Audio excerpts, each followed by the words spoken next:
அது மாதிரி நம்முடைய ஜீரணம் வந்து அதிகரிக்குது.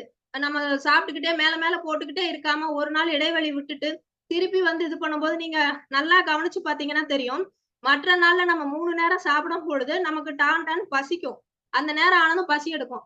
ஆனா என்னைக்கு விரதம், அது வந்து மனது சம்பந்தப்பட்டது. நம்ம மனதுல வந்து சொல்லிட்டோம்னா, நீங்க அறிவியல்ல படிச்சிருப்பீங்க. அத சொல்லும்பொழுது நம்ம உடம்புல இருக்க ஒவ்வொரு செல்லும் இன்னைக்கு வந்து நமக்கு உணவு கிடையாது. இன்னைக்கு வந்து நம்ம விரதம் அப்படின்னு சொல்லும் பொழுது, நமக்கு பசியே எடுக்காது முதல்ல.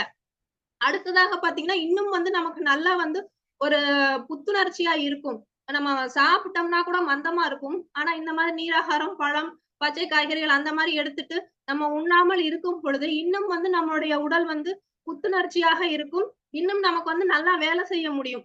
அத வந்து நீங்க உணரலாம். அதே மாதிரி இந்த மாரி சமயத்துல பார்த்தீங்கன்னா, நச்சுக்கள் நம்ம உடம்புல இருக்க நச்சுக்கள் எல்லாம் வந்து வெளியாகும். நம்மளுடைய இது வழியாக சிறுநீரகம் வழியாக வந்து வெளியாகும்.